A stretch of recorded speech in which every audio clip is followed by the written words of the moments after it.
What's up, everybody? This is Joey Powell, and this is the Players Lounge from Inside Carolina, brought to you by Heels4Life.org. We're happy to be taking the show to a full 10 today because we're going to be talking with number 10, Des Evans of the Tar Heels. What's good, everybody? It's Dez. Des is here with us. Des, we appreciate you making time, man. Again, this is totally brought forth by the work of Heels for Life, which is the NIL collective for the University of North Carolina. If you've heard about name, image, and likeness, obviously, matter of fact, if you haven't heard about name, image, and likeness right now, I don't even know what you've done with your life because it's everywhere and it's permeated all of college sports. But what Heels for Life is trying to do is take the name, image, and likeness world and bring it to UNC's football team, bring it to those players, allow those players to benefit from their name, image, and likeness and the skills that they have on the football field, allow them to learn more about how to build themselves as a brand, as a steward of their own personality and of the UNC brand, but then also to connect them with some really good causes in the community. So we appreciate Heels for Life and what they do. If you want to be a part of Heels for Life and make a small contribution or a large contribution, it all matters. And it all helps North Carolina continue to keep up with and surpass their peers in the NIL world. You can go to heels, the number four, life.org, heels4life.org. Shout out to Graham and Jacob and everybody at Heels for Life for helping to make this happen. And with that said, let's get rolling. The guy you all are here to hear right now ain't me. It's the 6'6", I don't know, looking about 270 right now, Des Evans, edge rusher from Sanford Lee County High School.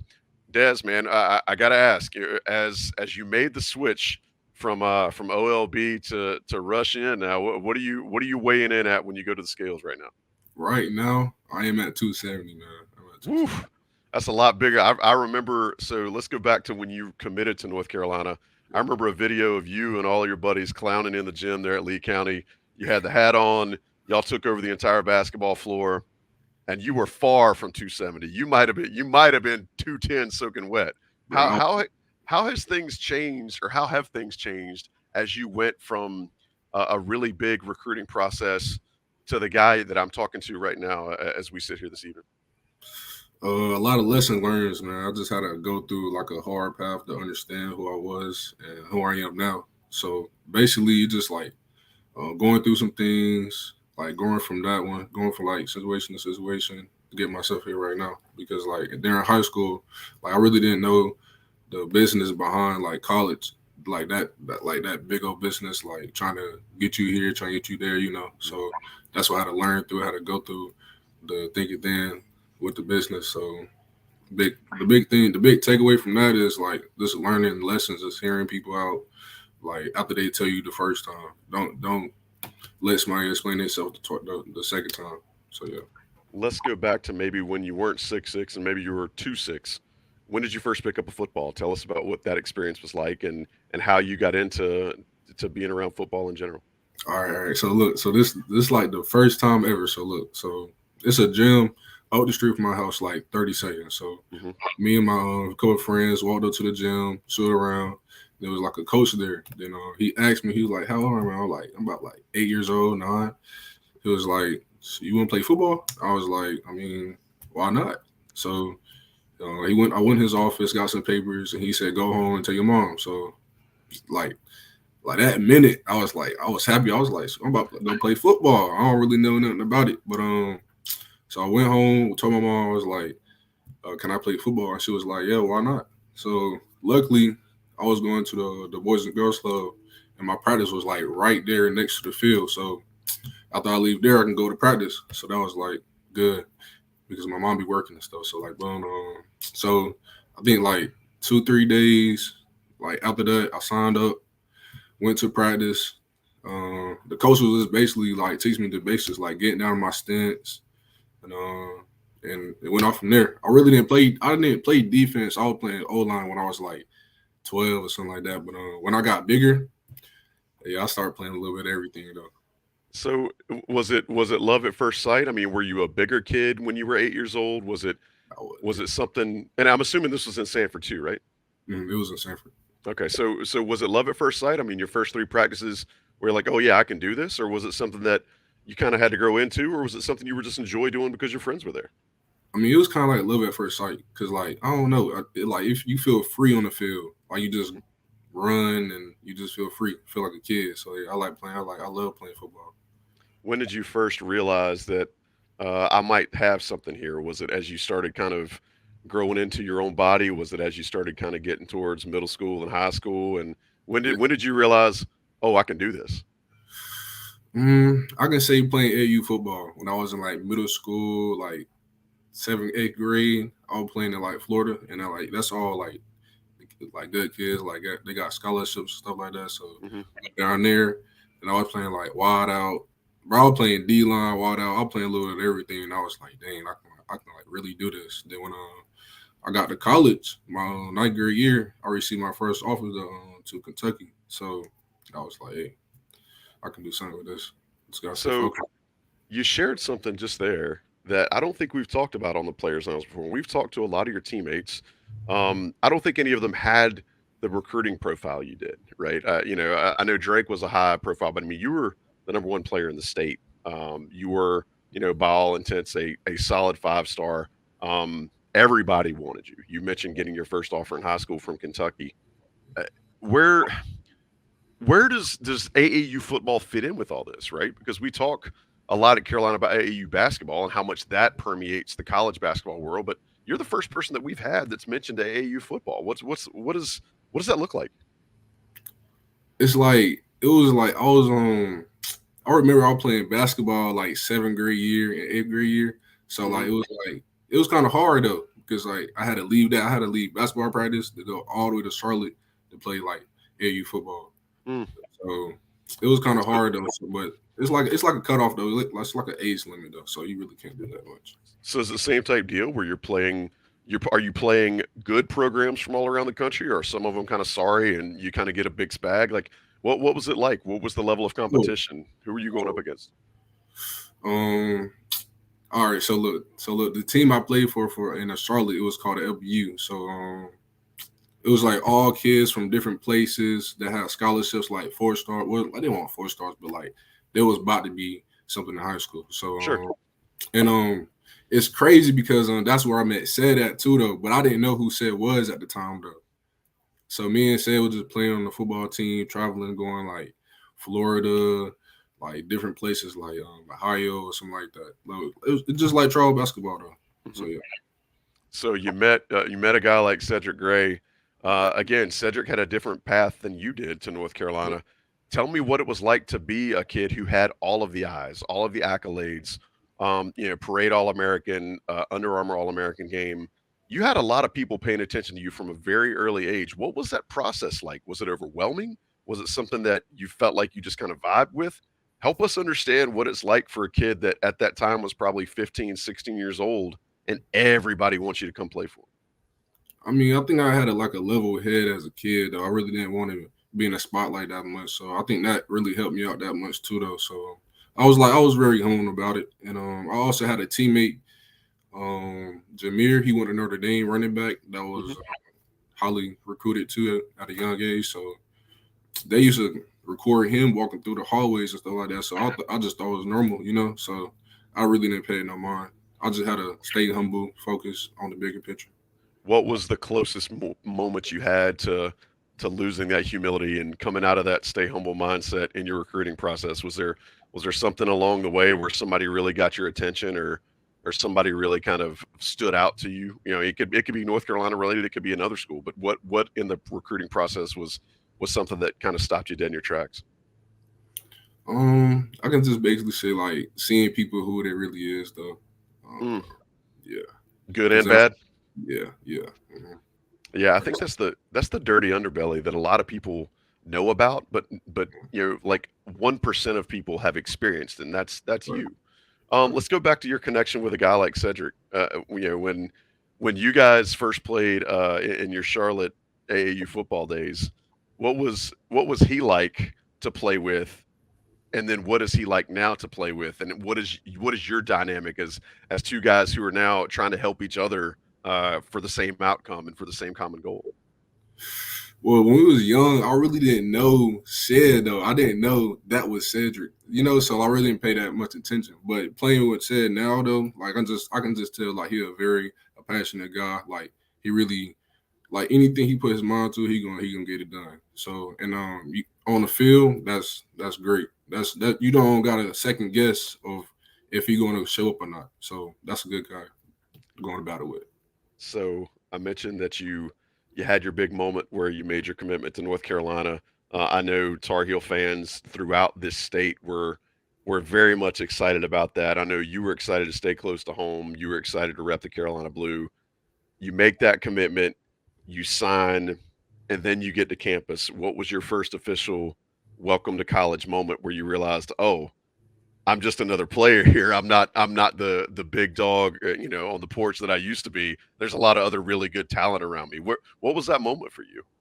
I'm a competitor, so like I was coming in when Tamon and Chris and Hot was here though. So like I was just gonna compete with them. So I think it was in the summer. We was like doing suicides, and I was just talking smack to Chris and Hop. I was like, yeah, I'm about to dust y'all. I'm about to dust y'all. So just running with them and knowing that they can keep up with me too. So like I was like, oh yeah, it's real. I gotta step up my game. I think one of the things that we've asked some guys, and I'm trying to remember, I think Ruck was the first one that was really. You talked about being humble earlier. Uh, Rucker was really honest about getting earholed by Q Johnson in a inside drill one day. Did you ever have a moment like that where somebody just completely either blindsided you or just had you and you were not expecting it whatsoever? A couple times though. I think a couple times, but I don't know. I don't really get got that much. I don't See, try to. I don't try to. I ain't gonna I'm lie. I'm not going to blow you up. I don't want you to. You don't have to put anybody else out there or make yourself look a little vulnerable. I understand. So Yeah. you get to campus. What was that transition like for you? Because I don't know how many people have ever been to Sanford, North Carolina. I used to drive through it all the time. Nearly died in Sanford, but that's another story for another day. But what was the transition like from Lee County and Sanford to Chapel Hill and getting on campus here? The first thing I gotta say is like interact with other people. Like going, like being from Sanford, it's the country, so like you know everybody there. You really don't gotta meet new faces that much. So going out talking to people is one of my biggest things. That's what I'm working on right now as well too. So yeah. Hey, good on you for being willing to do something like this. There's a lot of players that would much rather never step behind a podium, never step onto a podcast, never take a mic in front of them. So yeah, you're obviously growing a little bit there. When you got to campus, what was the biggest adjustment you had to make? Because a lot of people, Tommy, one of my colleagues here at Inside Carolina does a really good job of saying this that you guys are just the same as other college students. You're just really, really good at something, right? You just have a really different skill, and it happens to be football. What was the biggest adjustment for you um, coming in? Was it the schedule? Was it lifting? Was it having everything so planned out and so rigorous for you? What was the biggest adjustment you had to make personally? Yeah, I can basically say is like having everything planned out and in school as well too. Because in high school you really don't do schoolwork that much. Like they have a couple of assignments for you, but like you finish that at school. Sure. And so and coming to college, you got tutoring at like 7 or 6, like two Hmm. like well freshman year we have two tutor sessions in a week. So like you got one at 6, then you have one at 7. And like I wasn't used to that. Like school ain't hard, but like once you add like different like other stuff to our schedule after we got like football as well, it's kind of like tough. But it's just easy to mention when you like put your mind to it. So you got to play a little bit as a freshman. Yeah. What was that first game like for you? Again, what people don't think about is being a hometown kid. I know Stanford's an hour away, but you're pretty much a hometown kid. You're a homegrown kid. You're playing in front of what for most would be a home crowd. What was it like first time you ran out with a jersey on or ran out the tunnel? The first time you got to step in on a play as a freshman.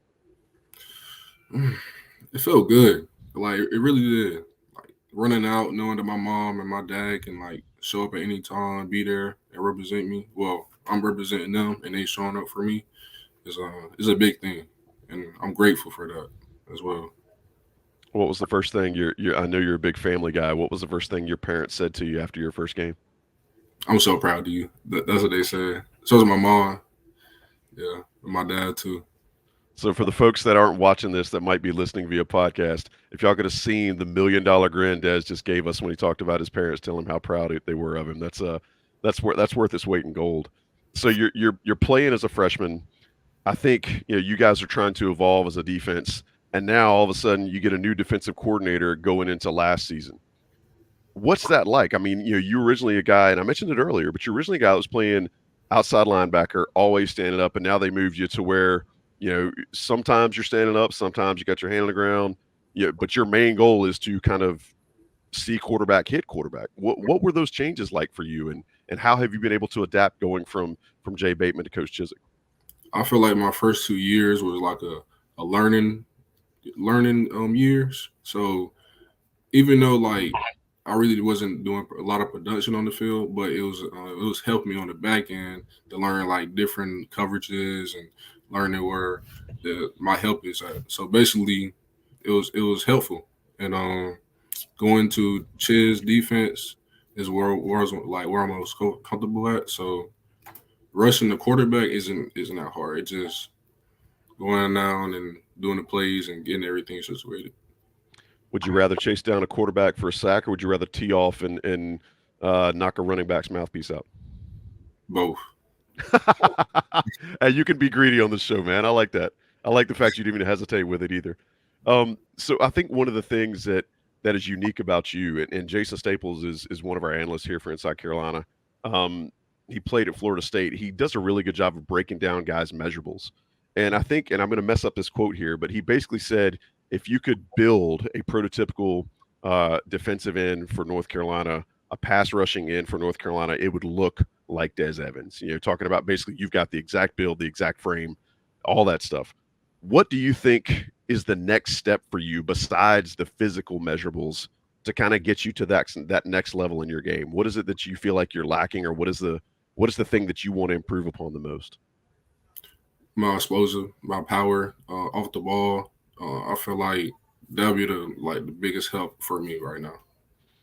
What does it look like when you're working on your explosivity and you getting off the ball? I think that was something that a lot of players talked about last year, was that they didn't feel like you guys collectively had enough get off at the snap, right? So if that's something you're working on, help our listeners and our viewers understand what do you do in, whether it's the weight room or whether it's in conditioning or whether it's in drills, what types of things are you doing to improve your get off? You should work with a lot of med balls, squat med balls, like explosion work, shuffling back and forth with the med balls as well. A lot of band work, have somebody have a band on your hip and you leaning over and you just running fast as you can, have some tension behind you, and that will help you with your explosion. So I'm learning something every day. I hope the folks that are tuning in are picking up something too. What's your favorite move? I always like to talk to D lineman about what's your favorite move? Are you a bull rush? Are you a swim guy? Are you just a straight speed rush guy? What's your, if right now Coach Chiswick calls a play, or your D line coach Coach Cross says to you, hey, this is your move here. What is it that you want to go to? What are you drawing up for yourself? Go to right now will be a speed ghost. Okay, explain that to everybody. So actually, basically you just running fast as you can, and then as soon as an old lineman throw his hands or lift his hands up, you're gonna duck low, like lower than his hand under him, and you're gonna turn the corner.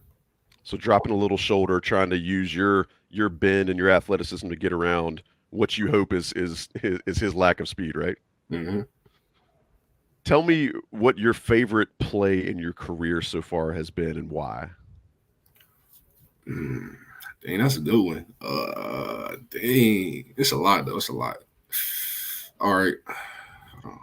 And start us from the snap too. Like, don't leave anything out. If you saw a fat lady on the second row standing up shooting a bird at North Carolina players, or if you saw a guy over there yelling at you about, hey, go get that, like, just give us everything that you remember about that play. Okay. I got a good one. It's what it said too. So look, we was playing Duke, and it was a close game. Like it was almost about to win. It was right when the quarterback he did something crazy. Like it was like a quarterback keeper or something like that. And he came through like the hole. He came through like the B gap, kind of. and a lot of the old line, his old line came and like stopped. So I'm running. I'm like, okay, bet. So it's three Carolina players right there, or four coming down. You smelled something I'm, funny, didn't you? Like you sniffed out someone right, didn't yeah, I'm like, okay, I'm like, hold on, wait a minute. you? Like they gonna make the tackle, but I'm still hustling to the ball. I don't know what he did. Like the quarterback did like a little hop step, ran for like about 20 yards. He got done at the 1 yard line. I'm like, man, what? Okay, all right, bet. Let's get back on deep right quick. Boom. Then we stopped him.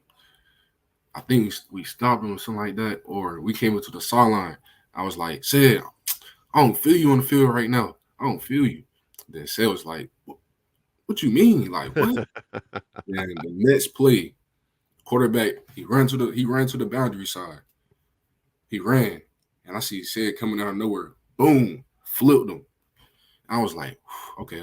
That's what I like right there. That's what I like. So after that play, it was just funny because like I just egged him on, and he just did something great. Boom, right there. And did he remind you casually that yes, I'm still here. Yes, I'm still Yeah, cleaning up behind you. yeah, he did. That was one of the best plays though.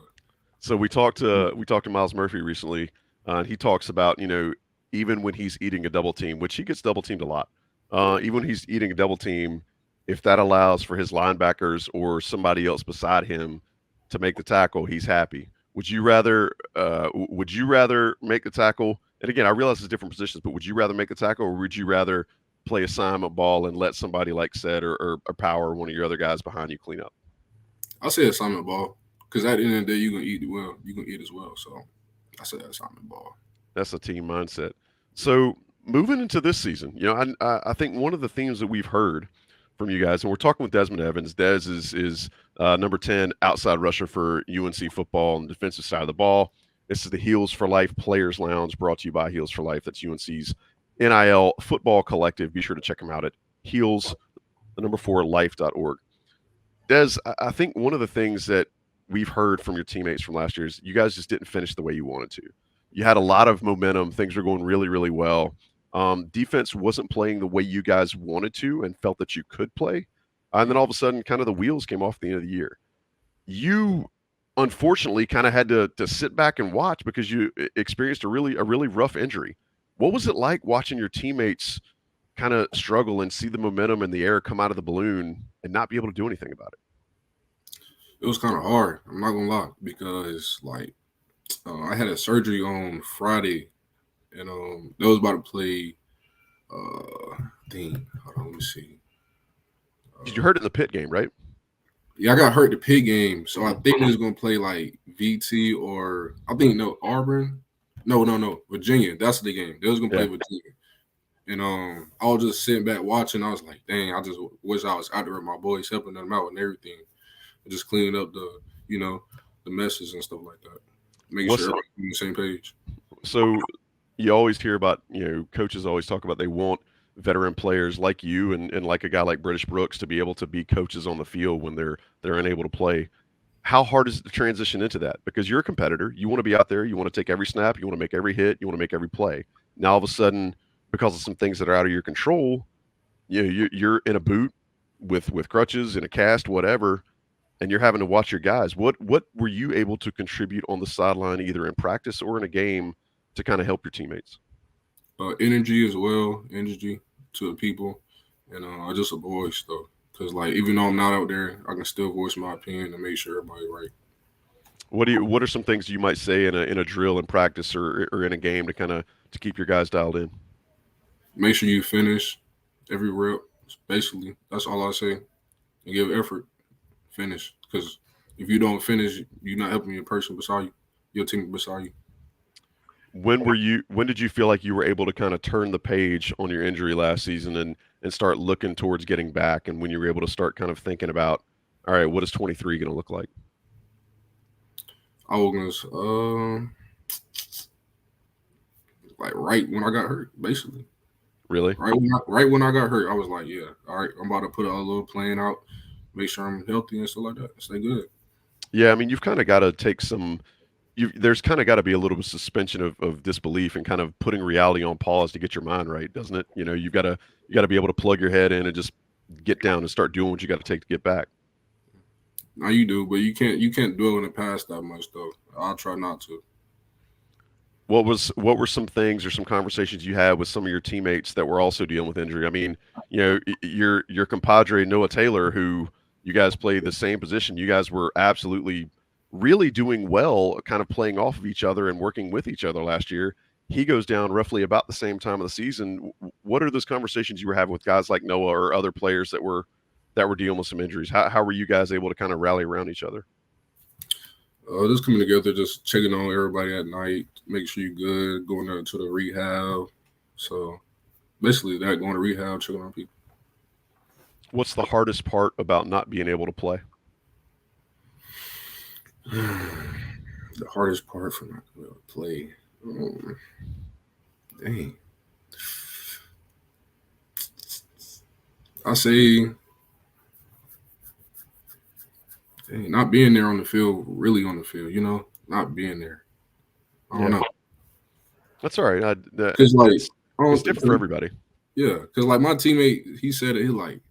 He called me dang, what he be calling me? I don't want to say the wrong name. It's all right. Oh yeah, he be calling me Avatar.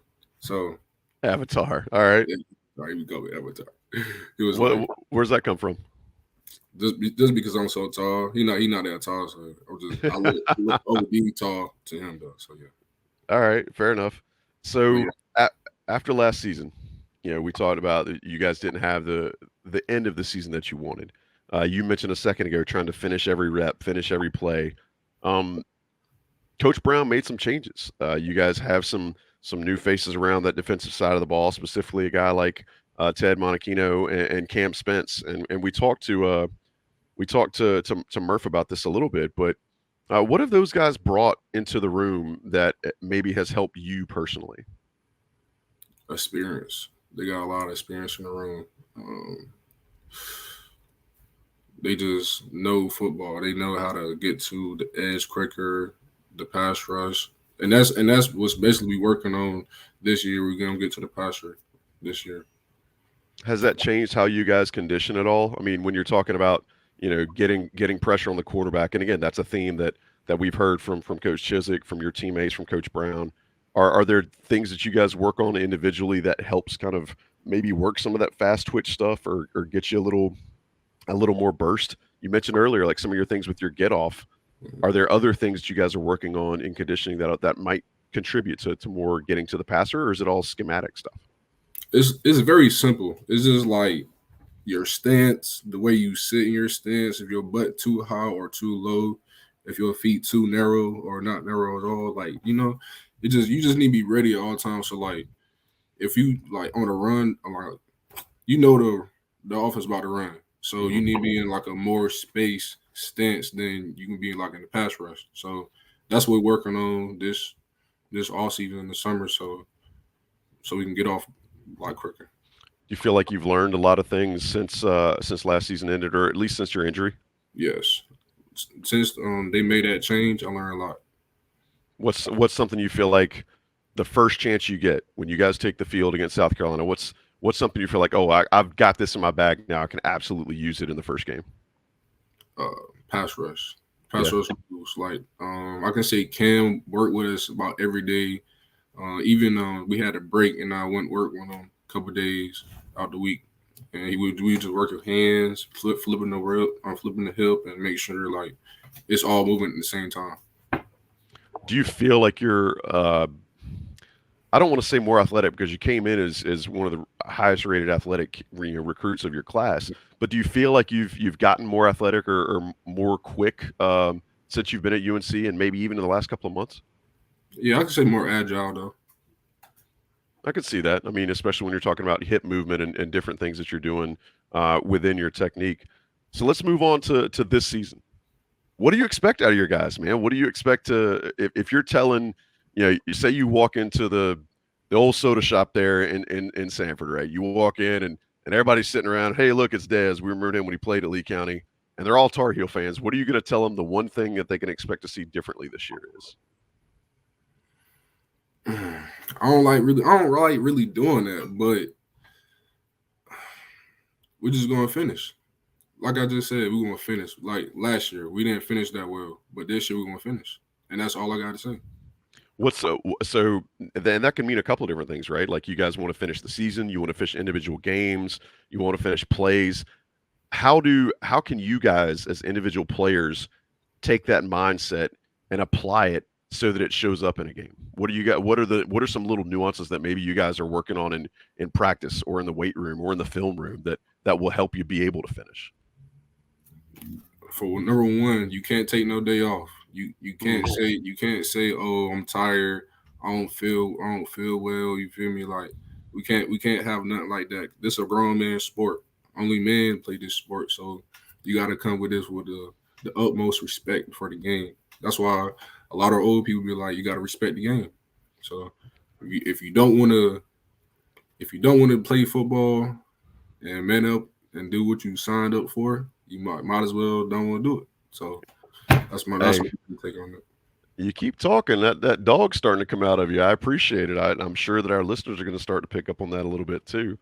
Um, so I think the biggest thing that a lot of people are circling about this season is that a lot of people expect it to be Drake May's last season in Chapel Hill. You guys play against Drake every day in practice. You see a Heisman candidate every day in practice. What's the one thing you've seen Drake do where you just like, all right, I want to quit football? All right, I think it's called post corner. So, Hmm.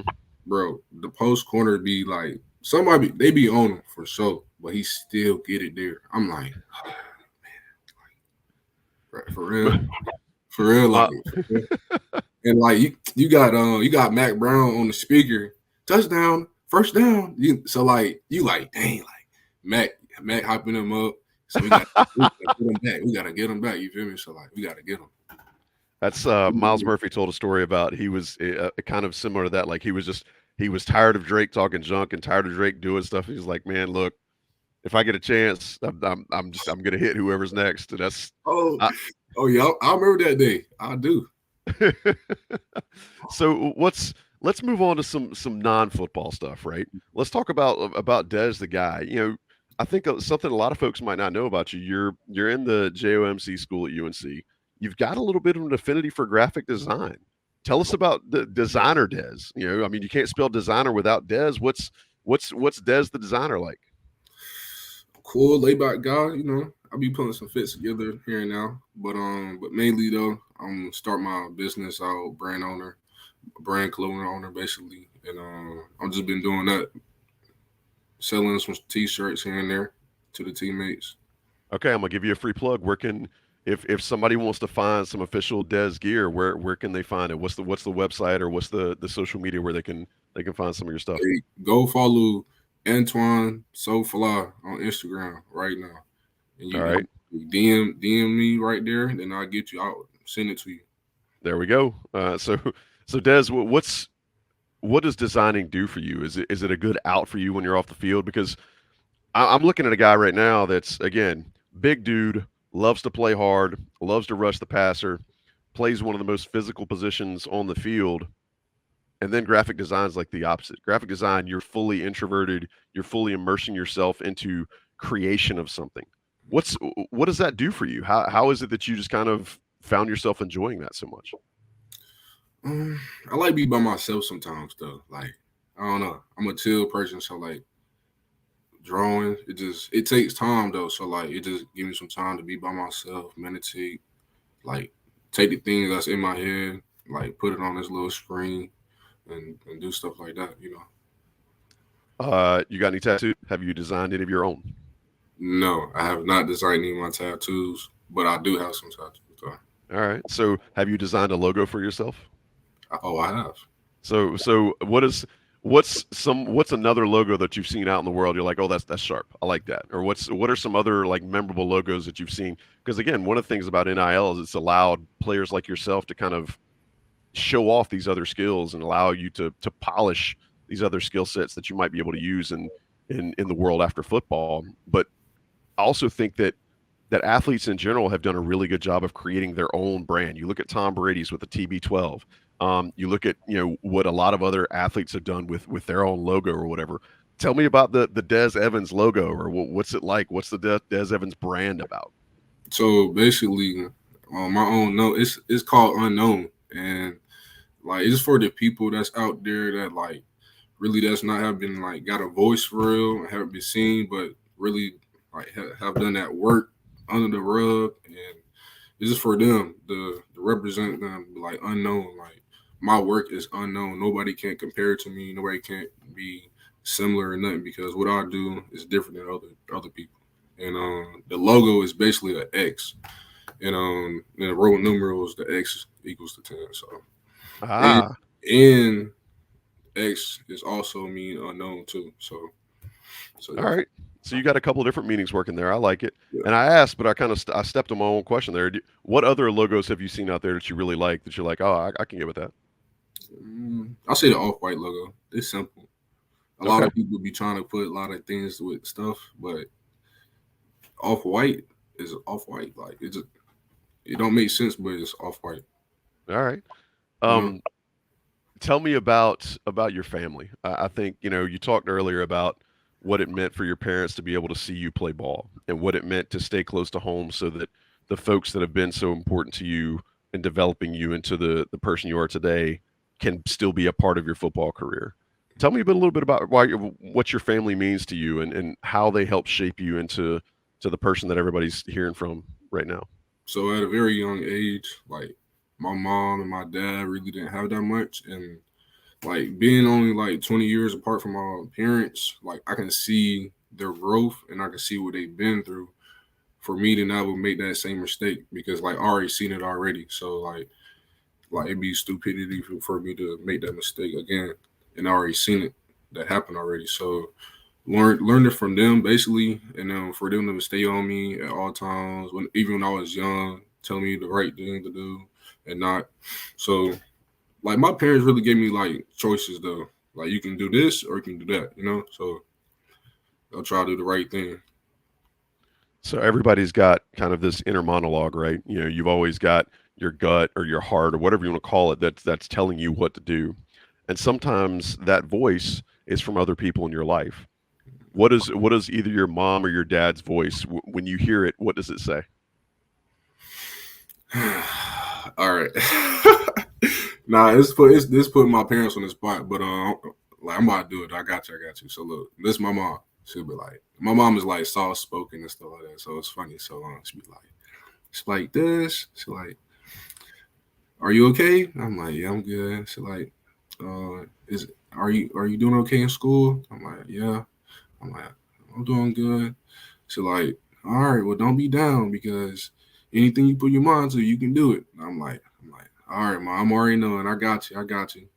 Then then my dad be like, my dad cool, so like he really don't be on me that much. He just like he know who I am, and he know if I'm gonna make the right decisions and stuff. So he just talk to me. He give me his like advice, or he just make a statement, and like it goes from there. You know how dads is. They don't really be on some. Oh man, look, I Yeah, am fully in that space in my life where yeah. I've still got a dad, thankfully, and I've got kids of my own, so I'm playing both sides of the fence, man. You don't want my side of that. Um, so what is the voice inside of you when you need to find motivation? Where does it come from? What does that voice say, or where are you getting your inner motivation? What's the mantra that runs through your head when you close your eyes before the ball's getting ready to get snapped, or say this is like a fourth down and game situation? Like where are you getting motivation from, and what does that motivation sound like? All right, so look, I be in my head, so it'll be like I look at my teammates, I look at the sideline, get to play. I'm like, it's up to you if you want to change your life. Like I just be imagining the things that I want in my head, and if I don't go full throttle at it, I'm not gonna get it. So it just in my head all the time. Like What do you tell yourself when you get it, and what do you tell yourself when you don't? when I don't, you gotta try again Mm, because like my mom, right now she a nurse. She like an RN, but love it. my mom she been going to school for a long time to get what she wanted. So like, even though it took her a long time, but she still got it because she kept trying. And that's a lesson learned right there. Because hey, everybody fall, but are you gonna get back up? You feel me? So Yeah. it's a choice at the end of the day. That's a hell of an example, man. And I'm good on her for staying on the grind like that, but also good on you for recognizing that as a bit of motivation for you. All right, you've placated me here. You allowed me to play Dr. Phil a little bit, and we got a little serious. Let's have some fun. All right. What's if somebody gives Dez the auxiliary cable in the locker room before a game, what are we gonna hear? You gonna hear a lot of rap and hip hop. So Um, who we listen to? oh man, all right. We're gonna listen to some Golden Boy. Shout out to Okay. Golden Boy. But yeah, we're gonna listen to some Golden Boy. He from Florida. We're gonna listen to that. We're gonna listen to some Baby Smooth. You put some Baby Smooth on a little playlist. Uh, who else? Who else? Put some Money Bag Yo on there. Money Bag. Um, what's some chill stuff we can See, listen to? Moneybag I've heard of. The other ones I got nothing. Like if you would have said Meek Mill or G Herbo or any of those guys I would have gotten with, and I can go with you on Moneybag. The other two I got nothing. I'm showing my age right now, and I'm okay with it. What else? What's some more laid back stuff? If you're just trying to vibe pregame, what else you listen to? If I'm trying to vibe, I might listen to some old stuff like some Drake, some Lil Wayne maybe. Not Wait. Did you just say Drake is old stuff now? Drake. He old, bro. He old. Like Oh my God. Okay. I was born in 2002, bro. Oh, Like that was a Drake. year after. That's a year after I graduated at Carolina. You are crushing my soul right now, but it's okay. This is your show. Well, yeah, Drake old though. If anybody want to argue with that, Drake old. He I, old. I can't argue with it. It's just it's a harsh realization for a guy in his 40s hearing a young buck just such as yourself call him old. But I can recognize that times are changing. So that's what you're going to play on the auxiliary. What are you doing outside of football? You mentioned the graphic design thing.